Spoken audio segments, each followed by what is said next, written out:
नमस्कार दोस्तों, स्वागत है आप सभी का आपके अपने परिवार स्टडी शाला 2.0 में। और आज की वीडियो में थंबनेल देखकर आप लोग समझ गए होंगे कि किस चीज़ पर बात होने वाली है। आज की वीडियो में हम लोग बात करने वाले हैं कि अगर आपका कंसंट्रेशन पढ़ाई में नहीं बन पा रहा है या फिर पढ़ने में मन नहीं लग रहा है तो आपको क्या करना चाहिए। इस चीज़ पे वीडियो में इसलिए बना रहा हूँ क्योंकि पिछले कुछ दिनों से मेरे साथ भी कुछ समस्याएं रही हैं और इसीलिए मुझे लगा कि आप सभी भी इन सारी समस्याओं से जरूर गुजर रहे होंगे या फिर किसी के साथ भी ऐसी समस्या आ सकती है जो तैयारी वाले फील्ड में है, जो अपनी पढ़ाई कंटिन्यू कर रहे हैं। ठीक है, तो आज की वीडियो में हम लोग थोड़ा सा समझेंगे कि अगर मन नहीं लगता है या कंसंट्रेशन नहीं बनता है तो उसके कारण क्या हो सकते हैं और उन चीजों से कैसे निपटा जा सकता है।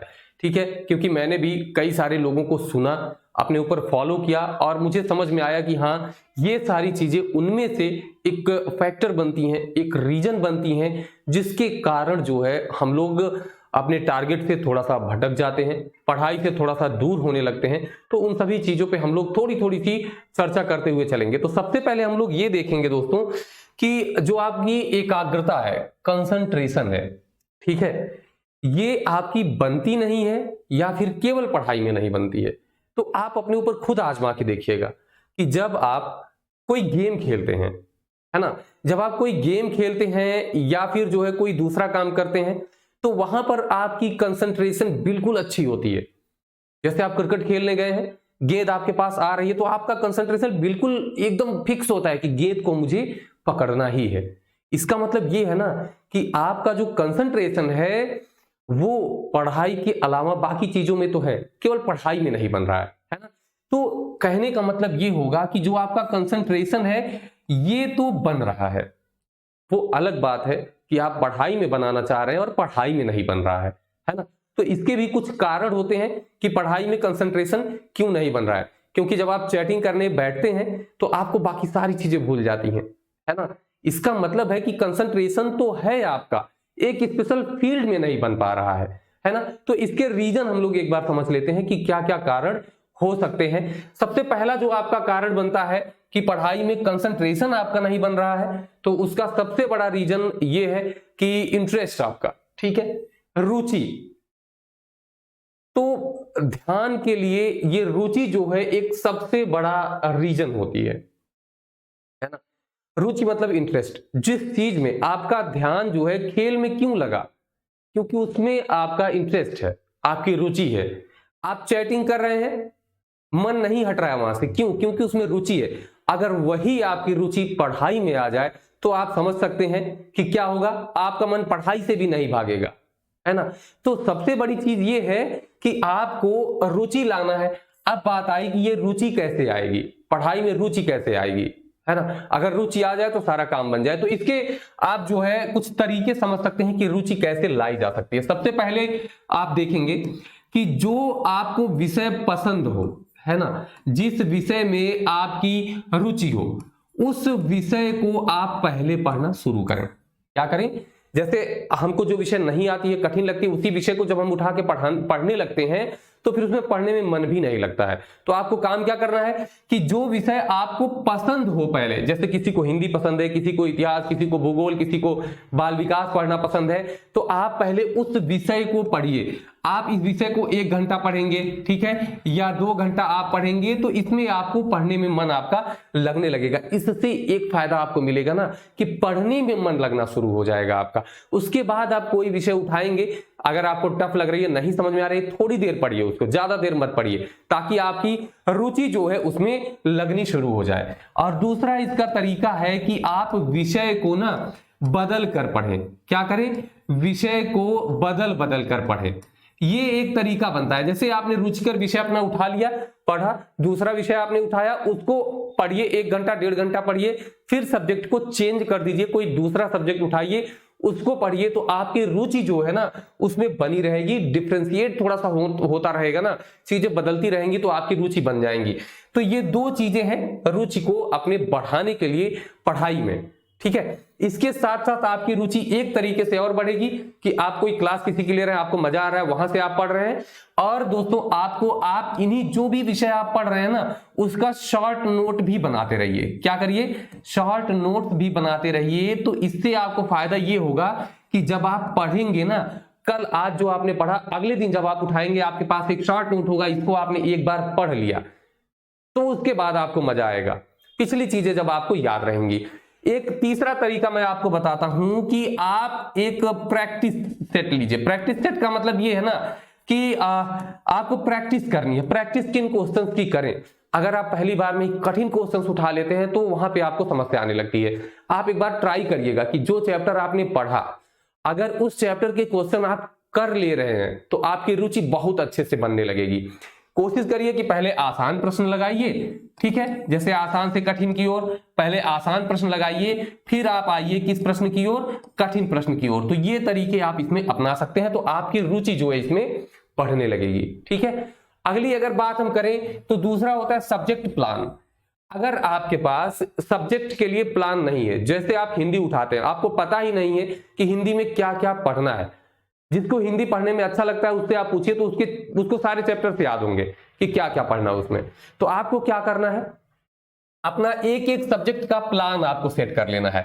और प्लान सेट करने में आपको क्या करना होता है, मैं बार बार हर एक वीडियो में, जब भी इस तरीके की वीडियो होती है, मैं आपको बताता हूं कि आपको सिलेबस टॉपिक वाइज पता होना चाहिए। वही आपका सबसे बेस्ट प्लान है। आपको अगर एक एक टॉपिक आपको पता है कि हाँ इसके बाद ये वाला टॉपिक, इसके बाद ये टॉपिक, इसके बाद ये टॉपिक, तो आपका मन कभी भी उस चीज से भागेगा नहीं। क्योंकि अगर आपने ये वाला टॉपिक क्लियर कर लिया है, अब आप इस टॉपिक पे आ जाएंगे तुरंत। तो आपके पास हर एक सब्जेक्ट का एक प्रॉपर प्लान होना चाहिए कि मुझे इस सब्जेक्ट में ये टॉपिक पढ़ने हैं, तो आपकी रुचि उसमें और बढ़नी शुरू हो जाएगी। अगली अगर हम बात करें कि हम अपने शरीर को एक मशीन की तरह उपयोग करने लगते हैं। कुछ लोग आपको ऐसे मिलेंगे कि भाई मैं लगातार 10 घंटे पढ़ता हूं, ठीक है, मैंने भी पढ़ाई करी है, मैं भी एक बार बैठता हूं तो लगभग 5-5 घंटे तक मैं बैठा रह जाता हूं। लेकिन आपको पता चलेगा ना कि बीच में एक अधिगम पठार जैसा बनने लगता है कि आप पढ़ रहे हैं और वहां पर क्या होता है, वहां पर आप कुछ भी पढ़ रहे हैं तो आपको याद नहीं होती हैं चीजें। अगर मैं जो हमारा दिमाग है उसकी बात करूं तो 50 मिनट तक अगर हम लगातार पढ़ रहे हैं तो उसके बाद एक पावर नैप की जरूरत होती है, 2 मिनट के गैप की जरूरत होती है। तो अगर आप 1 घंटा 1.5 घंटा तक पढ़ ले रहे हैं, उसके बाद आपको पावर नैप की जरूरत होती है, 2 मिनट आपको थोड़ा सा गैप की जरूरत पड़ती है, तो आप उसको जरूर लिया करिए। ये आपकी शरीर है। कोई आपसे कहता है कि मैं 7 घंटे लगातार पढ़ रहा था और सारी चीजें याद होती गई, तो मैं आपको बताता हूं कि ऐसा पॉसिबल नहीं है। बीच बीच में आपको जरूर थोड़ा सा गैप लेना चाहिए। जैसे आप पढ़ रहे हो, 1 घंटा आपने पढ़ा, आप उठे, पानी पिए, 1 मिनट 2 मिनट आपने इधर उधर थोड़ा सा आप टहले, उसके बाद फिर आकर के आप पढ़ाई पे बैठ गए। अब आपके अंदर फिर से वही एनर्जी आ जाएगी। जैसे मैं हूं यहाँ पे, मैं भी पढ़ता हूं, तो जब मैं 1 घंटे 1.5 घंटे पढ़ता हूं, उसके बाद मैं जाता हूं स्टडी रूम से बाहर निकलता हूं और एक छोटी सी बच्ची यहाँ पे है तो उसके साथ 2 मिनट खेल के फिर मैं वापस आ जाता हूं। या फिर आप निकले, पानी पिए, या फिर आप निकले रूम से बाहर, थोड़ी सी खुली हवा में गए, 2 मिनट आप टहले, उसके बाद फिर आप वापस आ गए। या मोबाइल में आपने कोई इंटरेस्टिंग चीज, ये नहीं रील देखना शुरू करिए, 2 घंटे आपके उसी में बीत जाए, ऐसा बिल्कुल नहीं करना है। तो कोशिश करिए कि 1 घंटा पढ़ने के बाद आप 2 मिनट 3 मिनट का गैप जरूर लीजिए, लेकिन गैप वही हो कि 2 से 5 मिनट के अंदर का ही हो। ऐसा ना हो कि आप 2 घंटे के लिए गायब हो जाए। 1 घंटा आपने पढ़ा, आप 2 घंटे का आपका गैप चल रहा है, तो ऐसा नहीं होना चाहिए। शरीर को कभी भी मशीन की तरह यूज नहीं करना चाहिए, अदरवाइज हेल्थ आपकी खराब हो जाएगी, जैसा कि मेरे साथ हुआ। तो ऐसा इसीलिए ये वीडियो आज बनाई जा रही है, नहीं तो ऐसी जरूरत नहीं पड़ती, ठीक है। तो आप अपने शरीर को मशीन की तरह यूज मत करिए। आप 6 ही घंटे पढ़िए, अच्छे से पढ़िए, पूरे दिन मिला के आप 6 घंटे पढ़िए, अच्छे से पढ़िए, ठीक है। तो ये तरीका आपको अपनाना है। तो ये चीज आप समझ के चलेंगे कि आपका वो शरीर है, उसका भी एक फंक्शन है, वो मशीन नहीं है। तो अगर कोई आपसे ये कहता है कि मैं 10 घंटे 12 घंटे, तो परेशान नहीं होना। हाँ भाई ठीक है, आप पढ़ो, मैं उनके 12 घंटे के बराबर में 6 घंटे में पढ़ लूंगा, बस ये दिमाग में आपको रखना है, ठीक है। अगर आप उसी कंसंट्रेशन, आप गैप ले लेके पढ़िए, आप 12 घंटे पढ़िए, लेकिन लगातार नहीं हो पाएगा, आप गैप ले लेके पढ़िए। तो ये आपको ध्यान में रखना है, ठीक है। अगली अगर चीज है तो स्ट्रेस। अब स्ट्रेस, कैसा स्ट्रेस, कैसी चिंता, कैसा तनाव? मैसेज नहीं आया, बार बार फोन उठा के देख रहे हैं, यार मैसेज नहीं सीन हुआ, क्या हुआ, गुस्सा है क्या, अब उनको मनाना है। सोचने में 6 घंटे बीत जा रहे हैं कि कैसे मनाना है, किताब आगे खुली है, मोबाइल पे बार बार ध्यान जा रहा है, तो ऐसा नहीं करना है। या फिर घर पे किसी की तबीयत खराब है, या फिर जहां पे आप रह रहे हैं वहां पे कोई समस्या है, किसी से कुछ बात हो गई है, तो कुछ नहीं करना है। आपको सीधी सी बात है कि जहां से आपको स्ट्रेस है उस चीज को आप तुरंत पहले फाइनल कर लीजिए। जैसे घर पे कोई समस्या है तो तुरंत फोन करिए, घर पे बात कर लीजिए, दिमाग शांत हो जाएगा आपका। ठीक है, मैसेज नहीं आ रहा है, आप फोन करके पूछ लीजिए, खुद छोटे बन जाइए, पूछ लीजिए, क्योंकि आपको समय बचाना है और ये समय आपका बहुमूल्य है। ठीक है, तो जहां से भी आपको लग रहा है कि इस चीज का तनाव है मुझे, उसको शॉर्ट आउट कर लीजिए। ठीक है, अब जो है आप लोग कहेंगे कि बहुत बड़ी आपदा आ गई है आपके ऊपर। भाई ऐसा कुछ नहीं होता है। अगर आपके अंदर पढ़ने की ललक है, एक जुनून है, जज्बा है ना, तो ये सब आप कर सकते हैं। तो ये ध्यान में रखें कि अपने आप को वैसे तो फालतू की चीजों से दूर रखें ताकि आप इस तनाव से बच सकें। बहुत सारे लोग हैं छोटी छोटी बातों को लेकर के स्ट्रेस में आ जाते हैं, उन चीजों को किनारे कर दीजिए। थोड़े से बेफिक्रे जो होते हैं ना, वैसे भी बनिए कि ये छोटी चीजें हटाओ यार, इसको इस पे ध्यान ही क्यों देना है ना। कुछ लोग इससे चिंतित हो जाते हैं कि अरे दूसरे लोग क्या सोचेंगे। यार आप बताइए कि अगर आप भी उनका ये सोचने लगेंगे कि दूसरे लोग क्या सोचेंगे, तो वो लोग क्या सोचेंगे आपके बारे में। ठीक है, तो उनके सोचने का काम उनके ऊपर छोड़ दीजिए, आप अपना काम करिए, है ना। तो ये स्ट्रेस वाली बात हो गई कि अगर जिस विषय वस्तु को लेकर के आपके मन में तनाव पैदा हो रहा है, तो उसे आप पहले क्या करिए, जाके समाप्त कर लीजिए, शॉर्ट आउट कर लीजिए। उसके बाद क्या होता है कि समय का कम मिलना या ज्यादा पढ़ने की कोशिश करना, ये मैंने कुछ निकाला है उसमें से कि ये चीजें उसमें बहुत बड़ा रीजन बनती हैं कि आपका मन नहीं लग रहा है उसमें। कुछ लोगों को कम समय मिलता है और क्या करते हैं कि वो ज्यादा पढ़ने की कोशिश करते हैं। सबसे पहले सुबह उठेंगे तो टारगेट बना लेंगे कि इस विषय में 10 चैप्टर 5 चैप्टर पढ़ लेंगे, इसको हम इतना खत्म करेंगे, इसको इतना पढ़ डालेंगे। शाम तक जाते जाते इसमें से 1-2 चीजें भी क्लियर नहीं हो पाती हैं, तो वहां से क्या होता है कि स्ट्रेस शुरू हो जाता है आपके दिमाग में, है ना। और या तो कुछ लोग ऐसे हैं जिनको पढ़ने का समय नहीं मिल पाता है और उनके दिमाग में उसको लेकर के स्ट्रेस शुरू होने लगता है। इससे निपटने का उपाय ये है आपके पास कि जो आपका डेली का टारगेट बनाइए। क्या करिए, जो आपका डेली वाला टारगेट हो, इसको क्या करिए, इसको छोटा छोटा बनाइए। ठीक है, जितना आपके पास समय है तो आप क्या करेंगे, समय के अकॉर्डिंग, ठीक है, समय के अकॉर्डिंग जो है आप अपना प्लान सेट करना शुरू करिए, आप अपना टारगेट सेट करिए कि आज मुझे दिन में जो है हिंदी का ये चैप्टर पढ़ना है। तो आप एक बार सोच लीजिए, हाँ ये चैप्टर पढ़ना है, इतना देर पढ़ेंगे, खत्म हो गया तो ठीक, नहीं तो अगले दिन कर लेंगे, ताकि आप उस चीज को लेकर के स्ट्रेस में ना आइए। और जो भी आप अपना प्लान बनाते हो ना, उसको मशीन वाला मत बनाइए, उसको इस तरीके का बनाइए कि आप उसको फॉलो कर पाइए। आप रियलिटी में सोच करके बनाइए, क्योंकि टाइम टेबल आप लोग बनाते हैं, इवन मैं भी बनाता था तब जब मैं भी इसी तैयारी वाले फील्ड में था।